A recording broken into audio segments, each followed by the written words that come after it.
வாழ்க்கையில் அனைவருக்கும் மற்றவர்கள் மதிப்பது போல் வாழ வேண்டும் என்று ஆசை இருக்கும். ஆனால் அதற்கு மாறாக உங்களை அவமானப்படுத்துறாங்களா? ஒரு கூட்டத்துல நீங்க பேசும்போது யாரும் உங்களை கண்டுக்காம உங்க கருத்தை கேட்காம உதாசீனப்படுத்துறாங்களா? சாணக்கியர் கூறுகிறார், இந்த உலகத்தில் யாரும் மரியாதையை இலவசமாக கொடுக்க மாட்டார்கள், அதை நாம சம்பாதிக்கணும். நீங்க ஒரு இடத்தில் நின்னாலே மக்கள் மரியாதையோடு பார்க்கணுமா? ஒரு மதிப்புமிக்க மனிதனாக வாழணும் என்று நினைக்கிறீங்களா? அப்படின்னா சாணக்கியர் சொன்ன சில கடுமையான விதிகளை நீங்க தெரிஞ்சுக்கணும். இந்த வீடியோல சாணக்கிய நீதியின் 11 சக்தி வாய்ந்த ரகசியங்களை நாம பார்க்க போகிறோம். இந்த 11 விஷயங்களை வாழ்க்கையில ஃபாலோ பண்ண ஆரம்பிச்சீங்கன்னா உங்க வார்த்தைக்கு தனி மதிப்பு வரும். முக்கியமா யாராலும் உங்களை அவமானப்படுத்த முடியாத ஒரு மதிப்புமிக்க மனிதனாக நீங்க மாற ஆரம்பிப்பீர்கள். வாங்க நண்பர்களே, நம்ம லைஃபை சேஞ்ச் பண்ற விதிகளை தெரிந்து கொள்ளலாம். முதல் விதி, எல்லாரும் உங்க நண்பர்கள் இல்ல. இந்த உலகத்தில் உங்க முன்னேற்றத்தை பார்த்து உண்மையா சந்தோஷப்படுறவங்க ரொம்ப குறைவு. ஆனா நீங்க தோல்வி அடைந்ததை பார்த்து அமைதியா உள்ளுக்குள் சந்தோஷப்படுறவங்க அதிகம். பலர் உங்களுடன் நண்பராக இருப்பது நீங்க நல்லவங்கன்னு நினைச்சு இல்ல, அவர்களுக்கு உங்களிடமிருந்து ஏதாவது கிடைக்கும் வரைதான். உங்க உதவி இருக்கும் வரை அவர்கள் உங்களுடன் இருப்பார்கள். ஒரு நாள் நீங்க உதவி செய்ய முடியாத நிலை வந்தா அதே மனிதர்கள் மெதுவா விலகி போய்விடுவார்கள். அந்த நாள் உங்களுக்கு ஒரு கசப்பான உண்மை புரியும். பலர் உங்க நண்பர்களே இல்லை, அவர்கள் வசதிக்காக உங்களுடன் ஒட்டிக்கொண்டிருந்தவர்கள்.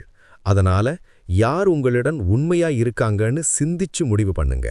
இரண்டாவது விதி, எல்லோரிடமும் நல்லவனாக இருக்க முயற்சிக்காதீர்கள். பலர் வாழ்க்கையில் ஒரு பெரிய தவறு செய்கிறார்கள். எல்லாருக்கும் நல்லவனாக இருக்க முயற்சிக்கிறார்கள். யாரையும் காயப்படுத்தக்கூடாது, யாரும் நம்மை தவறாக நினைக்கக்கூடாது. அதனால எல்லாத்துக்கும் சரின்னு சொல்லி எல்லாருக்கும் உதவி செய்ய முயற்சிக்கிறார்கள். ஆனா இந்த உலகத்தின் ஒரு கசப்பான உண்மை என்ன தெரியுமா? எல்லாருக்கும் நல்லவனாக இருக்க முயற்சி பண்றவன் முடிவில் யாருக்கும் முக்கியமில்லாதவனாகி விடுவான். ஏன்னா எப்போதும் கிடைக்கிற மனிதனை மக்கள் மதிக்க மாட்டார்கள், எப்போதும் உதவி செய்கிற மனிதனை மக்கள் மரியாதை செய்ய மாட்டார்கள். அதனால உங்களை மதிக்கிறவங்களுக்கு மட்டும் உதவி பண்ணுங்க. மூன்றாவது விதி, யார் அறிவுரை கொடுத்தாலும் எடுத்துக்காதீங்க. உங்க வாழ்க்கையில் நீங்க முன்னேற ஆரம்பிச்சீங்கன்னா சிலர் உங்களை ஊக்கப்படுத்த மாட்டாங்க, அவர்கள் உங்களை நிறுத்த முயற்சி பண்ணுவாங்க. ஏன்னா உங்க வெற்றி அவர்களுடைய தோல்வியை நினைவூட்டும். அதனால அறிவுரை சொல்றனவங்களுடைய நோக்கத்தை கண்டுபிடிங்க. உங்களோட மனதுக்கு எது சரின்னு படுதோ அதை செய்யுங்க. நான்காவது விதி, மக்கள் உங்களை எப்படி நடத்தணும் என்று நீங்கள்தான் கற்றுக் கொடுப்பீர்கள். யாராவது உங்களை ஒருமுறை அவமதிச்சங்கன்னா நீங்க அமைதியா அதை ஏற்றுக்கிட்டீங்கன்னா அடுத்த முறை அவர்கள் இன்னும் அதிகமாக அதையே செய்வார்கள். ஏன்னா அவர்களுக்கு தெரியும் இவனை எப்படி வேண்டுமானாலும் நடத்தலாம் என்று. அதனால வாழ்க்கையில் ஒரு எல்லை வைக்க கற்றுக்கொள்ளுங்க. அதுதான் உங்க மரியாதையை தக்க வைத்துக் கொள்ள உதவும். ஐந்தாவது, உங்களை எல்லாரும் விரும்ப வேண்டிய அவசியமில்லை. ஒரு கசப்பான உண்மை என்ன தெரியுமா? நீங்க நல்லவனாய் இருந்தாலும் சிலர் உங்களை வெறுப்பார்கள்.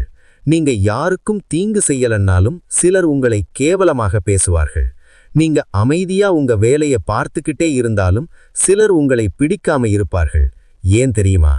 ஏன்னா சிலருக்கு உங்க தவறு பிரச்சனை இல்லை, உங்க வளர்ச்சிதான் பிரச்சனை. நீங்க முன்னேற ஆரம்பிச்சீங்கன்னா அது அவர்களுக்கு பிடிக்காது. நீங்க மரியாதை பெற ஆரம்பிச்சீங்கன்னா அவர்களுக்கு அது பொறுக்காது. அதனால அவர்கள் உங்களை புரிஞ்சுக்க முயற்சி பண்ண மாட்டார்கள், உங்களை கீழே இழுக்கதான் முயற்சி பண்ணுவார்கள். அதனால எல்லாரையும் கண்டுக்கணும்னு அவசியமே இல்லை.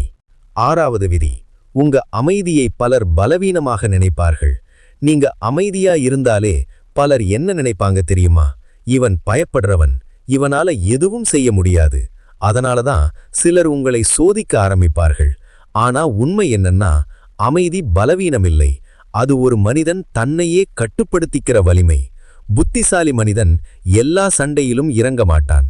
ஏன்னா அவனுக்கு தெரியும் எல்லா போரிலும் ஜெயிக்க போராட வேண்டிய அவசியமில்லை, அமைதியும் சாமர்த்தியமும் போதும். ஏழாவது விதி, உங்க வாழ்க்கையை யாரும் காப்பாற்ற மாட்டார்கள். உங்க பிரச்சனையை நீங்க தான் தீர்க்கணும். மக்கள் உங்களுக்கு ஆலோசனை தருவாங்க, ஆனா உங்க வாழ்க்கையை காப்பாற்ற நீங்க தான் போராடணும். எட்டாவது விதி, வெற்றி வந்த பிறகுதான் மக்கள் உங்களை மதிப்பார்கள். நீங்க முயற்சி பண்ணும்போது யாரும் கவனிக்க மாட்டாங்க, ஆனா நீங்க தோல்வி அடைந்தா சிரிப்பாங்க. ஆனா ஒரு நாள் நீங்க வெற்றி அடைந்தீங்கன்னா அதே மக்கள் உங்களை பாராட்ட ஆரம்பிப்பாங்க. ஏன்னா ஒரே உண்மை, இந்த உலகம் முயற்சியை மதிக்காது, முடிவைத்தான் மதிக்கும். 9வது விதி, உங்க வட்டமே உங்கள் வாழ்க்கையை தீர்மானிக்கும். நீங்க தினமும் யாருடன் பழகுறீங்க, அதுதான் உங்க வாழ்க்கையின் திசையை தீர்மானிக்கும். பலர் கெட்ட பழக்கங்களை கற்றுக்கொள்வதற்கு காரணம் அவர்களுடைய சுற்றம். நல்ல நண்பர்கள் இருந்தா வாழ்க்கை முன்னேறும். அதுவே தவறான நண்பர்கள் இருந்தா வாழ்க்கை மெதுவா சிதறும். 10வது விதி, மக்கள் உங்களை உங்க பலவீனத்தில் தாக்குவார்கள். உங்க வாழ்க்கையில் ஒரு விஷயம் கவனிச்சிருப்பீங்க, யாராவது உங்களை காயப்படுத்தணும்னா அவர்கள் உங்க பலவீனத்தை தான் பயன்படுத்துவார்கள். அதனால உங்க உணர்ச்சிகளை எல்லாரிடமும் காட்டாதீங்க. 11வது விதி, உங்கள் வாழ்க்கையை மாற்றக்கூடிய ஒரே மனிதர் நீங்கள்தான். நண்பர்களே, இந்த 11 விதிகளில் முக்கியமான விதி இதுதான்.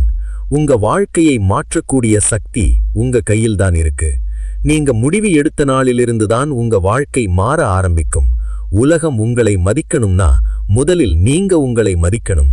ஒரு விஷயம் ஞாபகம் வச்சுக்கோங்க, இந்த உலகம் நல்லவர்களை சோதிக்கும், ஆனால் வலிமையானவர்களைத்தான் மதிக்கும். அதனால நல்லவரா மட்டும் இருக்காதீங்க, வலிமையான நல்லவராக இருங்க. இந்த 11 விதிகளில் ஒரு விஷயமாவது உங்க மனசை தொட்டிருந்தா அதை இன்றே உங்க வாழ்க்கையில் பயன்படுத்த ஆரம்பிங்க. சில மாதங்களில் உங்க வாழ்க்கை மாறி இருக்கும். இந்த வீடியோ உங்களுக்கு பிடிச்சிருந்தா ஒரு லைக் பண்ணுங்க. உங்க நண்பர்களுக்கும் பயனுள்ளதாக இருக்கும் என்று நினைச்சா ஷேர் பண்ணுங்க.